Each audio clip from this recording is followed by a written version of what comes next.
Sir ఏడాది కాలంలో సుపరిపాలన ఎలా జరుగుతుంది సార్ అనిర్వహించి గత 5 సంవత్సరాలు సెంట్రల్ నియోజకవర్గం అభివృద్ధికి దూరంగా నిర్లక్ష్యానికి గురికాగబడింది. ఇవాళ ఈ ప్రభుత్వం వచ్చినాక తెలుగుదేశం అలాగే సెంట్రల్ నియోజకవర్గంలో నేను శాసనసభ్యుడిగా ఎన్నికైనాక పార్లమెంట్ సభ్యుడిగా కేశినేని శివనాథ్ చిన్ని గారు ఎన్నికైనాక అభివృద్ధిని వేగవంతం చేశాం.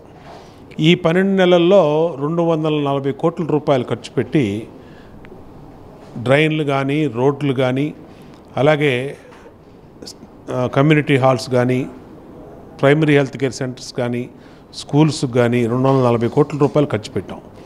సంక్షేమం చూస్తే ఎన్నికల ముందు ఏదైతే సంక్షేమం ప్రజలకి హామీ ఇచ్చామో ఇచ్చిన ప్రతి హామీని నెరవేర్చే దిశగా ముందుకెళ్ళాం. ఎందుకంటే మేము అధికారంలోకి వచ్చినాక ఖాళీ ఖజానా మాకు స్వాగతం లభించింది. ఖాళీ ఖజానాలో కూడా ఇచ్చిన మాట ప్రజలకు ఇచ్చినటువంటి మాట 3,000 రూపాయల పెన్షన్ 4,000 చేయటం మొదటి నెలలోనే. గతంలో 1,000 రూపాయలు పెంచేదానికి వైసీపీకి 5 సంవత్సరాలు పట్టింది, 250 రూపాయలు చొప్పున. మేము అధికారంలోకి వచ్చినాక మరి వేగవంతంగా ఫస్ట్ తొలి నెలలోనే 3,000 పెన్షన్ 4,000 పెంచి మరి వాళ్ళందరికీ కూడా పెన్షన్లు ఇవ్వటం వల్ల సంతోషం. వికలాంగులకి 3,000 6,000 చేసాం.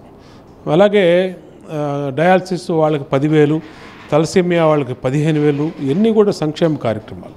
అంతేకాకుండా అన్నా క్యాంటీన్లు మూతపడిపోయి తీసాం, దానివల్ల పేదవాడికి కడుపు నిండింది. అంతేకాకుండా మహిళలకి 3 గ్యాస్ బండ్లు ఇస్తామని చెప్పాం, అధికారంలోకి వచ్చినాక 3 గ్యాస్ బండ్లు ఇచ్చాం. అంతేకాకుండా గతంలో ప్రభుత్వం చదువుకునే పిల్లలకి 2 3 ఒక బిడ్డకే 13,000 ఇచ్చేవాళ్ళు. మేము అధికారంలోకి వచ్చినాక ఎంతమంది బిడ్డలు ఉంటే అంతమందికి, 2 ఉంటే 26,000, 3 ఉంటే 39,000, 4 ఉంటే 52,000, ఈ విధంగా ఇవ్వటం వల్ల సంతోషం వ్యక్తం చేస్తాం.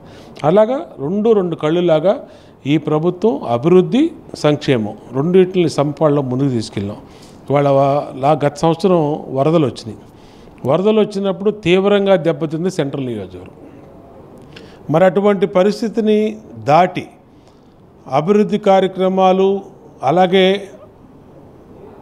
కేంద్ర ప్రభుత్వం రాష్ట్ర ప్రభుత్వం పిలిపించినటువంటి స్వచ్ఛాంధ్ర కార్యక్రమంలో ఇవాళ భారతదేశంలోనే విజయవాడ నగరానికి 7 స్టార్ రేటింగ్ వచ్చింది. అంటే ఏ విధంగా ఈ ప్రభుత్వం పనిచేస్తుందనేది మనకు నిదర్శనం.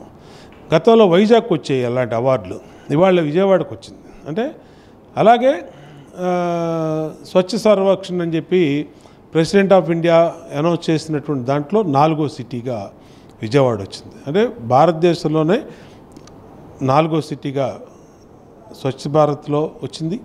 అలాగే 7 స్టార్ రేటింగ్ వచ్చింది. ఇంకా ఎన్నో రాబోయే రోజుల్లో ప్రజలకి మెరుగైనటువంటి సదుపాయాలు, మౌలిక కల్పన, పరిశుభ్రమైనటువంటి వాతావరణం ఇవ్వటమే లక్ష్యంగా ముందుకెళ్తా ఉన్నాం. తప్పనిసరిగా ఇచ్చిన ప్రతి హామీ గుర్తుంది, ప్రతి హామీని నెరవేర్చే విధంగా ముందుకెళ్తాం.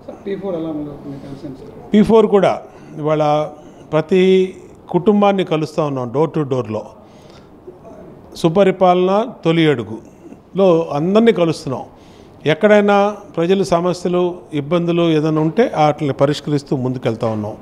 అలాగే అత్యున్నతమైనటువంటి కార్యక్రమం P4. ఆ P4లో భాగంగా ప్రతిరోజు బళ్ళు ఇస్తున్నాం.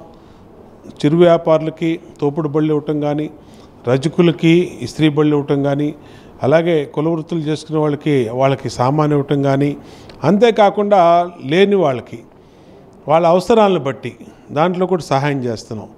ఏదైతే ముఖ్యమంత్రి గారు P4 అనేది ప్రత్యేక దృష్టి పెట్టి ప్రతిష్టాత్మకంగా తీసుకున్నారో దాన్ని సక్సెస్ చేస్తాం. ఖచ్చితంగా మా నియోజకవర్గంలో అధికంగా ఉన్నటువంటి పేదలు ఉన్నారు, వాళ్ళందరికీ కూడా ఉపయోగపడేదానికి ముందుకెళ్తాం.